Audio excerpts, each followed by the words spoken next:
નમસ્કાર, ગુજરાત ન્યૂઝ સાથે હું ખુશી વાત કરીશું આજના વિગતવાર સમાચારોની। તે પહેલા નજર કરીએ મુખ્ય હેડલાઇન્સ પર। મહિલા અનામત બિલ મુદ્દે ભાજપ કાર્યાલયમાં ઉજવણી। મોદીએ મહિલાઓના ચરણ સ્પર્શ કરીને આશીર્વાદ લીધા। અમદાવાદમાં ઢોર પકડ પાર્ટી અને માલધારીઓની બબાલ થતા હાર્ટ એટેકથી એકનું મોત। પરિવાર ઉસ્માનપુરા એએમસી ઓફિસ પહોંચ્યો। ભાદરવી પૂનમ પહેલા અંબાજીમાં ભક્તોનું ઘોડાપુર। આવતીકાલથી શરૂ થશે મેળો।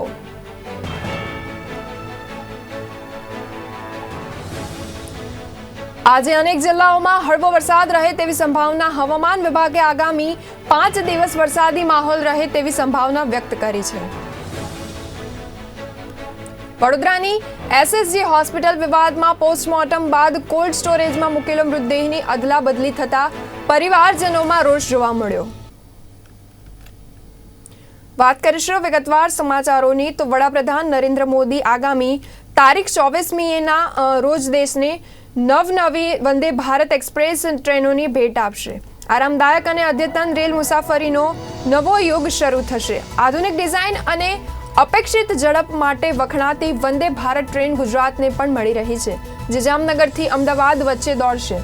વંદે ભારત ટ્રેનમાં આરામદાયક સીટ, સ્લાઇડિંગ દરવાજા, reading lights, mobile charging points, bio toilets, automatic entry અને એક્ઝિટ ડોર, સીસીટીવી કેમેરા સહિતની સુવિધા હશે।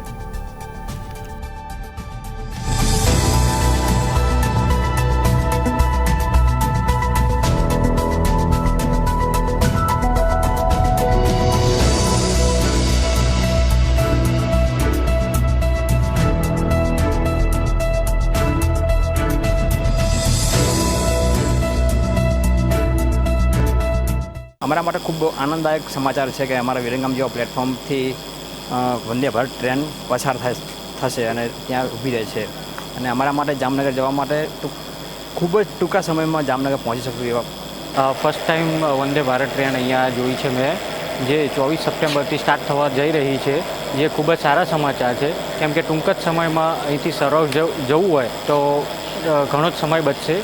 તેમજ યુવાઓને પણ ઘણો ફાયદો થશે, કારણ કે અપડાઉનમાં બી એમને ટાઈમની ઘણી બચત થશે, જે ખૂબ સારા સમાચાર છે।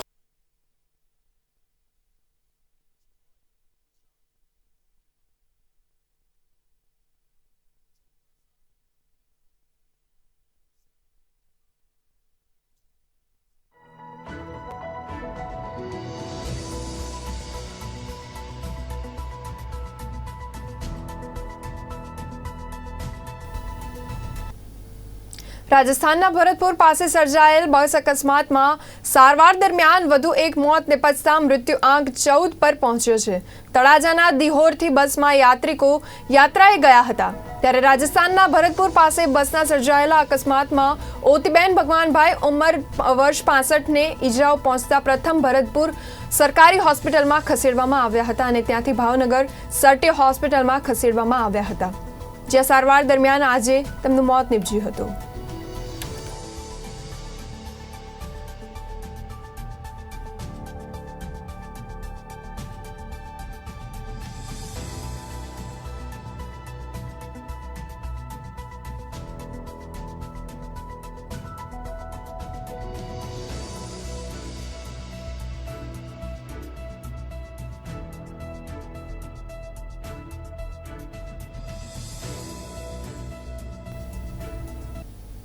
હિંમતનગર શહેર રબારી સમાજ આયોજિત વિસામાની શુભ શરૂઆત હિંમતનગર નગરપાલિકા પ્રમુખ વિમલ ઉપાધ્યાય તથા હિંમતનગર નાગરિક બેંક ચેરમેનના હસ્તે કરવામાં આવી હતી।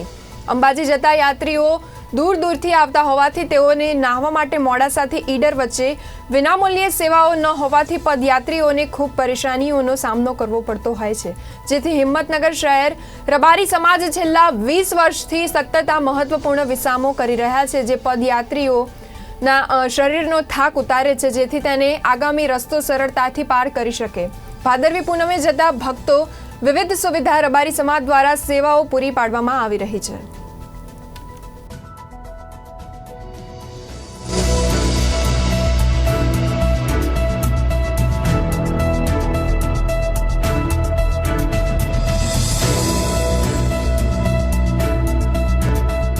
છેલ્લા 20 વર્ષથી અંબાજી જતા પગપાળા યાત્રિકો માટે ગરમ પાણીની સુવિધાનો આજથી કેમ્પ ચાલુ કરવામાં આવેલ છે.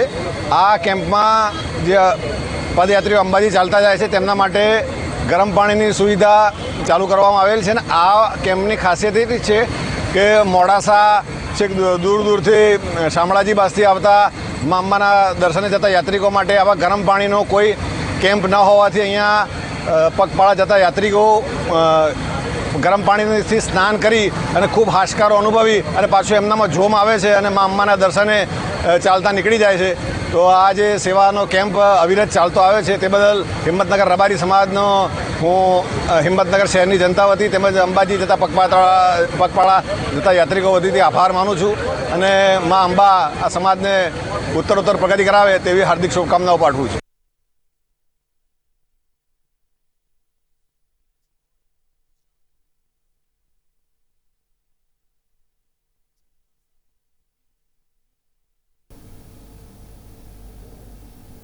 નડિયાદમાં DDTITથી કોંકરણ હનુમાનજી મંદિર તરફના ઉત્તરસંડા રોડ પરનો દાંડી માર્ગ હાલ ચોમાસામાં ખાડા જોવા મળી રહ્યા છે.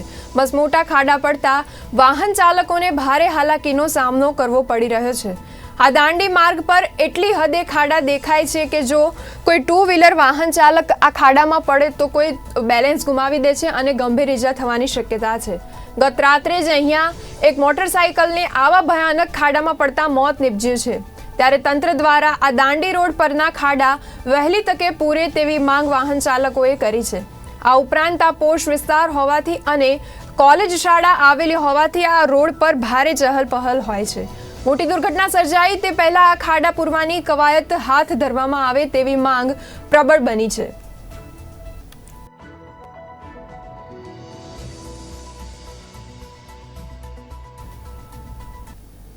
હવામાન વિભાગની આગાહી વચ્ચે ધોધમાર વરસાદ વરસી રહ્યો છે. ભારે વરસાદને પગલે તંત્રની પોલ ખુલ્લી રહી છે. રસ્તાઓ પર પણ મસમોટા ખાડાઓ પડી ગયા છે. રોડ ઉપર દર ચોમાસે ખાડા પડી જતા વાહન ચાલકો ત્રાહિમામ પોકારી ઉઠતા હોય છે. ત્યારે કરજણમાં પાલેજ રોડ પર સ્થાનિક એકતા મંચ દ્વારા ખાડા મહોત્સવ યોજાયો હતો. નારેશ્વર પાલેજ રોડ પર સ્થાનિક એકતા મંચ દ્વારા ખાડા મહોત્સવ યોજી ખાડા પૂરવાનો સૂત્રોચ્ચાર કર્યો હતો. મહત્વનું છે કે આ રોડ પરથી હજારોની સંખ્યામાં ડમ્પર પસાર થતા કમર તોડ નહીં પરંતુ ગાદી તોડ ખાડાઓ હોય તેવો અનુભવ થઈ રહ્યો છે.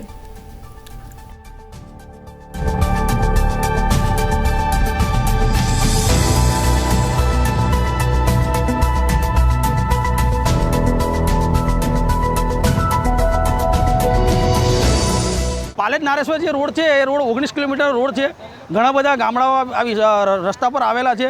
આ શાશ્વત સ્કૂલ આવેલી છે, પવિત્ર નારેશ્વર યાત્રાધામ આવેલું છે.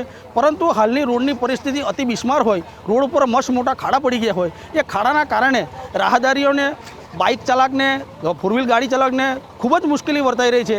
અને એ તંત્ર તે છતાંય ઘોર નિંદ્રામાં સૂતું છે. આ ખાડા પૂરતી નથી, જેના કારણે જે ખાડા મહોત્સવનો કાર્યક્રમ રાખવામાં આવ્યો હતો. એટલે ખાડા મહોત્સવમાં ખાડાનું પૂજન કરી, વૃક્ષારોપણ કરી, એક અનોખું વિરોધ પ્રદર્શન કર્યું હતું અને તંત્રને જગાડવાનો પ્રયત્ન કર્યો છે કે દિન 7ની અંદર આ તમામ ખાડાઓ પરિપૂર્ણ કરવામાં આવે અને જો નહીં થાય તો આગામી દિવસો ઉગ્ર આંદોલન કરીશું.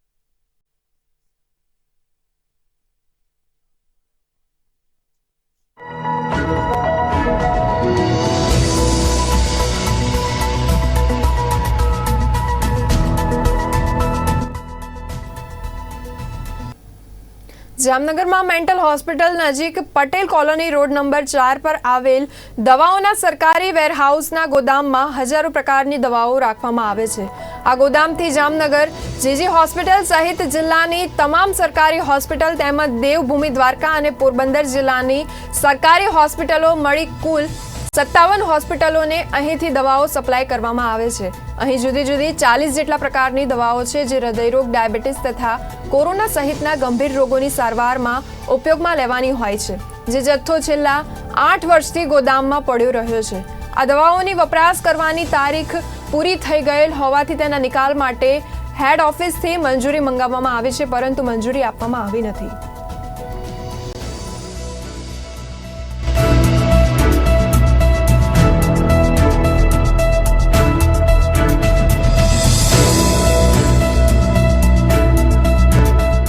આ જથ્થો 14, 15, 16, 17, 18થી અત્યાર સુધીનો એટલે કે લાસ્ટ 8 વર્ષનો પડેલો છે, જે એક્સપાયર છે ને અમુક વસ્તુ કોરોના રિલેટેડ હતા એ પણ એક્સપાયર થયેલ છે ને અહીંથી 57 હોસ્પિટલોને દવાઓ સપ્લાય કરવામાં આવે છે. પોરબંદર, દ્વારકા અને જામનગર 3 જિલ્લાઓની થઈને 57 હોસ્પિટલોને સપ્લાય આપીએ છીએ ને આ જથ્થો મારા જોઈનિંગ પહેલાંનો એક્સપાયર થયેલો છે ને એની અમે હેડ ઓફિસે રજૂઆત કરેલી છે. નિકાલ માટેની પરમિશન માગણી કરેલી છે. હેડ ઓફિસથી પરમિશન માટેની માગણીનો પરમિશન મળી જશે ત્યારે અમે એનો નિકાલ કરી આપશું. તેમાં જનરલી કાર્ડિયક, ડાયાબિટીક અને કોરોના રિલેટેડ દવાઓ છે.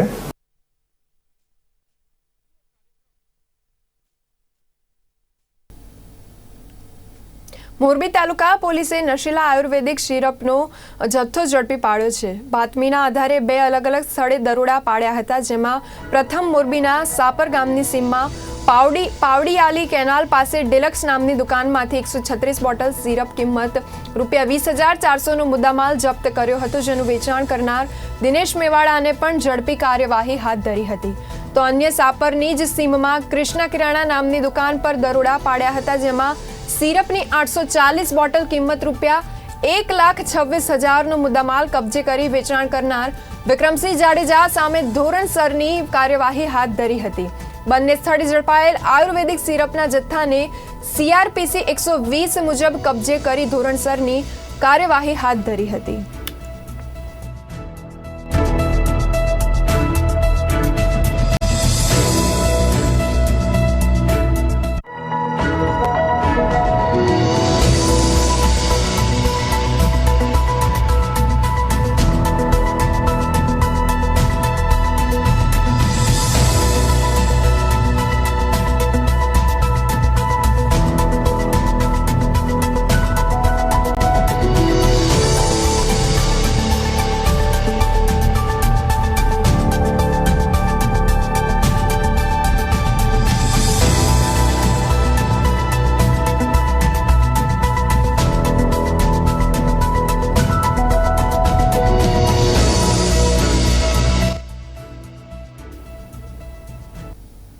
તો તારીખ 26 અને 27 સપ્ટેમ્બરે ભારેથી અતિ ભારે વરસાદની આગાહી સામે આવી રહી છે.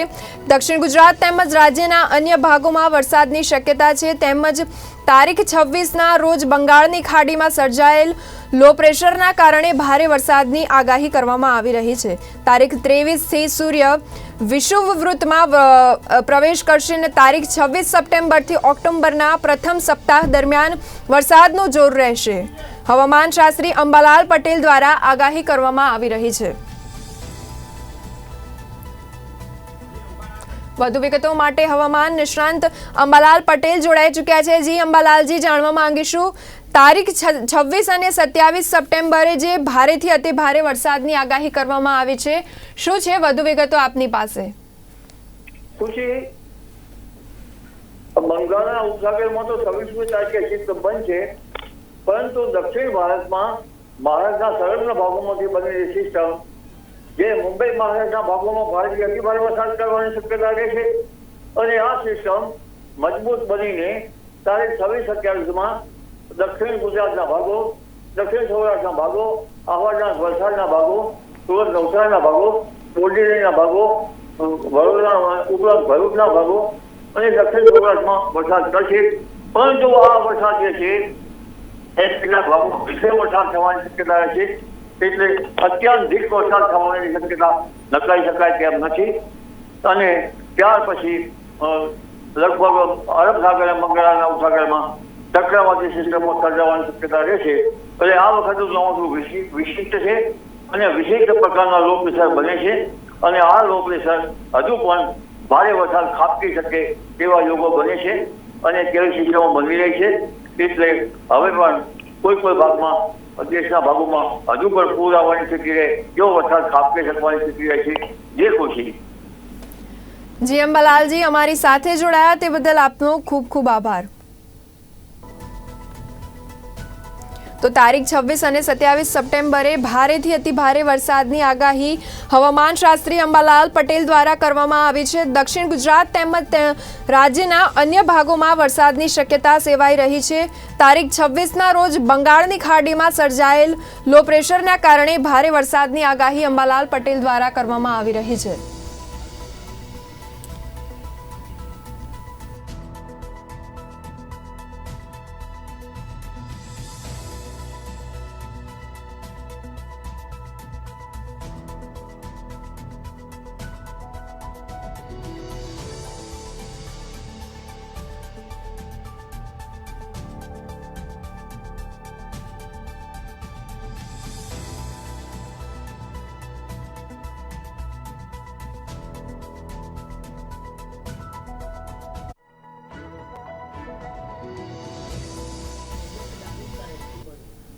મહીસાગરમાં ઘોડિયાર જૂનો બ્રિજ અંબાજી જતા પદયાત્રી તેમજ ટુ વ્હીલર વાહન ચાલકો માટે શરૂ કરવામાં આવ્યો છે.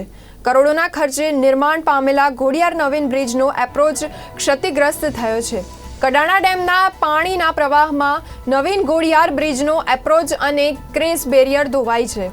ઉપરાંત એપ્રોચ રોડનો મોટો ભાગ પણ ધરાશાયી થયો છે. તાત્રોલી બ્રિજ પર પણ વર્ષો પહેલા નિર્માણ પામ્યો હોવા છતાં આટલા પાણીના પ્રવાહમાં ધોવાયા બાદ પણ વાહન વ્યવહાર માટે શરૂ કરવામાં આવ્યો છે. જૂના બ્રિજ કામે આવતા ઓલ્ડ ઇઝ ગોલ્ડની લોકોમાં ચર્ચા થઈ રહી છે, ત્યારે નવીન નિર્માણ પામેલ બ્રિજની કામગીરી પર અનેક સવાલ ઉઠી રહ્યા છે.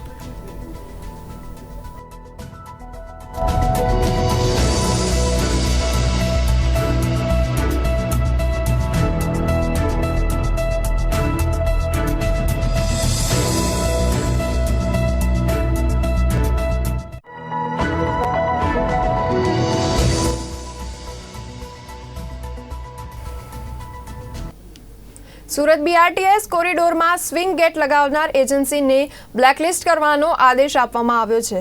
સ્વિંગ ગેટ પાછળ ₹3.37 કરોડનો ખર્ચ કરવા છતાં યોગ્ય કામગીરી કરવામાં ન આવતા એક્શન લેવામાં આવ્યું છે. મહત્વનું છે કે શહેરના BRTS કોરિડોર પર લગાવેલા 278 ગેટમાંથી ફક્ત 50 ગેટ જ કાર્યરત છે.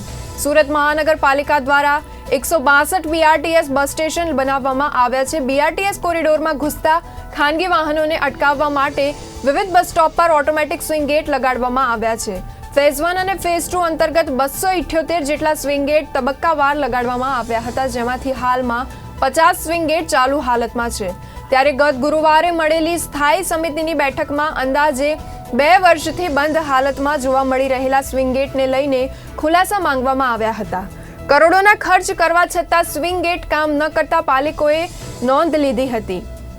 એજન્સીને 3.73 કરોડની સામે 3.37 કરોડની ચૂકવણી કરવા છતાં કોરિડોરમાં લગાવેલા 278માંથી ફક્ત 50 ગેટ કાર્યરત હોવાથી શાસકોએ તેની ગંભીર નોંધ લીધી હતી. સ્વિંગ ગેટના મેન્ટેનન્સનું કામ સંભાળતી એજન્સીનું કામ સંતોષકારક ન હોવાનું સામે આવતા એજન્સીને બ્લેકલિસ્ટ કરવાના શાસકોએ સ્થાયી સમિતિમાં તાકીદ કરી હતી, જેથી સિટી લિંક પાસે સ્વિંગ ગેટ્સ મામલે સુરત મનપાના સ્ટેન્ડિંગ કમિટીના ચેરમેન રાજન પટેલે રિપોર્ટ માંગ્યો હતો.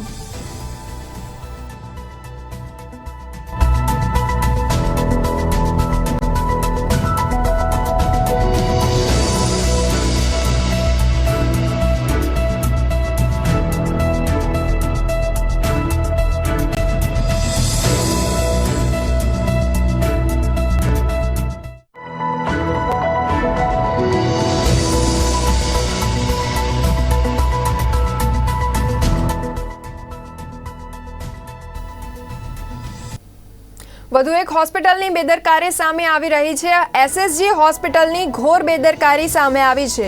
મૃતદેહની અદલાબદલી થઈ ગઈ છે અને એકના અંતિમ સંસ્કાર પણ થઈ ગયા છે. વડોદરાની SSG હોસ્પિટલમાં વિવાદમાં ફસાઈ છે. અહીં પોસ્ટમોર્ટમ બાદ કોલ્ડ સ્ટોરેજમાં મૂકેલો મૃતદેહની અદલાબદલી થયો છે અને પરિવારજનોમાં રોષ જોવા મળી રહ્યો છે.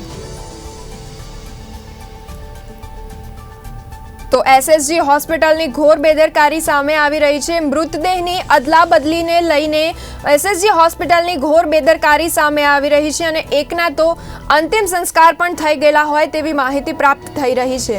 અહીં પોસ્ટમોર્ટમ બાદ કોલ્ડ સ્ટોરેજમાં મૂકેલો મૃતદેહ અદલાબદલી થઈ ગયેલા લીધે પરિવારજનોમાં પણ રોષ જોવા મળી રહ્યો છે.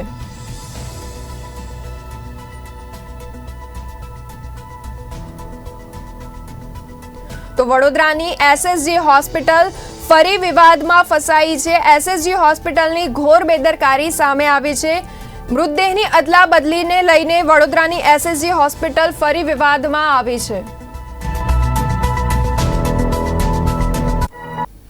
મારા સસરાનું નામ નિત્યાનંદ રૂપચંદ ગુપ્તા છે, જે ગઈકાલે સવારે એમને છાતીમાં દુખાવો થતાં અમે ગોત્રી હોસ્પિટલ એમને એમ્બ્યુલન્સ મારફતે લઈ ગયા હતા, પણ રસ્તામાં એમનું ડેથ થઈ ગયું હતું. અને ગોત્રી હોસ્પિટલ અમારા પરિવારજન બહારથી આવવાનો હોવાથી અમારે કોલ્ડ સ્ટોરેજમાં મૂકવાના હતા. તો ગોત્રી હોસ્પિટલવાળાએ કહ્યું એસએસજીમાં લઈ જાઓ, તો પીએમ કરાવીને કોલ્ડ સ્ટોરેજમાં તમે મૂકી શકશો ત્યાં આગળ. તો અમે કાલે અહીંયા પીએમ કરાવ્યું. એ પછી અમે અહીંયા કોલ્ડ સ્ટોરેજમાં મૂક્યા, પાવતી ફળાઈને પૈસા બધું ભરીને મૂક્યા. અને સવારે અમે લેવા આવવાના હતા 10 વાગે બોડી. 10 વાગે બોડી લેવા આવીએ છીએ ત્યારે એમને બોડી નથી મળતી, અને એ લોકોને ખબર જ નથી બોડી કઈ ગઈ. બરોબર છે. અને બીજું કે જ્યારે અમે કહીએ છીએ કે અમારી જોડે 3 PM થયા હતા, એ લોકોની જોડે બોડી એક્સચેન્જ ના થઈ ગયો, ત્યારે એ લોકો તપાસ કરે છે એસએસજીવાળા કે એ બોડી ત્યાંથી મકરપુરાની જે અગ્નિ સંસ્કાર કર્યો ત્યાંથી વિડીયો મંગાવ્યો, તો એ મારા સસરાની છે. એ ઓલરેડી એ લોકોએ ગઈકાલે સાંજે અગ્નિ સંસ્કાર કરી બી નાખ્યો છે. હવે આ કન્ડિશનમાં મારે શું કરવાનું? મારે મારા પરિવારજનને શું જવાબ આપવાનો? ભૂલ પરિવારજનની બી છે કે જે બોડી ક્લેમ કરવા આવ્યા તો એ લોકો ઓળખી ના શક્યા બોડીને. બરોબર છે. ને બીજી એસએસજીવાળાની ભૂલ છે. એસએસજીવાળાની સૌથી મોટી ભૂલ છે કે જે લોકોએ પીએમ આજે થાય છે તો ટેગ મારે છે, બધું કરે છે, બોડી અંદર મૂકે તો ટેગ મારે, તો ટેગ જોયા વગર આ લોકોએ બોડી હેન્ડઓવર કરી કઈ રીતે કોઈને? જ્યારે એમના જે એક્સપાયર થઈ ગયા એમની બોડી ઓલરેડી અહીંયા પડેલી છે. મારી માંગ એ છે કે મને આમાં કાયદેસર ન્યાય મળવો છે ને એસએસજીવાળા પર કાર્યવાહી થવી છે. यह घटना घटी थी जब ये इनको चेस्ट में पेन हुआ था, तो यह नियर बाई गोत्री हॉस्पिटल में गए. गोत्री हॉस्पिटल ने ये बोला कि ये बीच में इनका देहांत हो गया है, तो इनको पोस्टमार्टम के लिए एसएसजी भेजना पड़ेगा. हमने रिक्वेस्ट किया कि आप लिख के दीजिए. वहाँ पे लोकल डॉक्टर से, गेस्टेड ऑफिसर से बोला गया कि आप लिख के दीजिए साहब ये देहांत हो गया है, तो हमको एसएसजी जाने की ज़रूरत नहीं पड़ेगी, हम मर्चरी से करके हम देहांत को विसर्जन कर सकते थे. लेकिन उनका एक प्रोसीजर था गवर्नमेंट से गवर्नमेंट कि नहीं आपको गवर्नमेंट एसएसजी में जाना ही पड़ेगा. तो हमने मैं हैदराबाद से, स्पेशली हैदराबाद से भी दूर में 6 घंटे दूर बाई जर्नी करके मैं आया हूँ. ये घटना आप समझ सकते हैं कितना पेन करके मैं अपनी जर्नी करके आया हूँ, जो अभी तक मैं सोया भी नहीं हूँ. मैं 24 घंटे से मैं सोया नहीं हूँ. आज ये हुआ कि जैसे मैं आया कि चलो भाई पोस्टमार्टम हो गया, इनका पोस्टमार्टम नहीं कराने वाले थे, फिर भी पोस्टमार्टम कराया as per procedure, government procedure. But ये गवर्नमेंट प्रोसीजर इतनी विफल हो सकती है ये मैं सोच नहीं सकता था.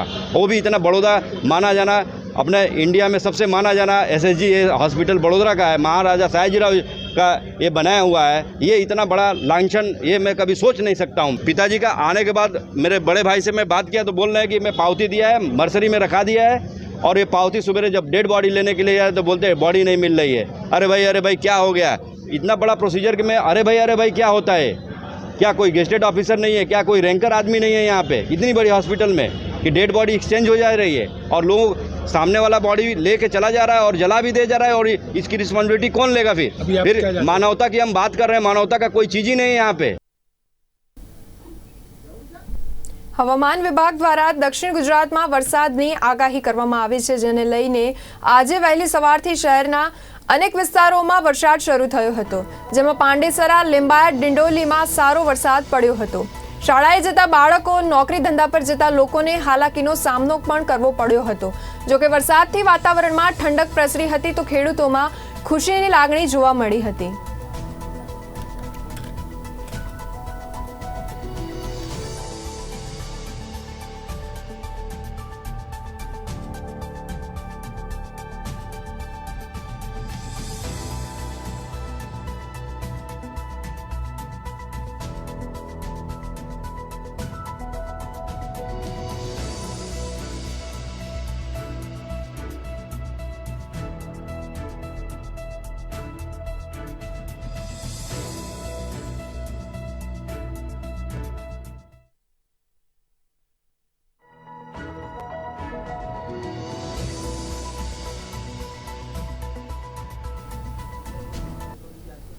તો આ હતા અત્યાર સુધીના સમાચાર. વધુ સમાચાર માટે જોતા રહો ગુજરાત.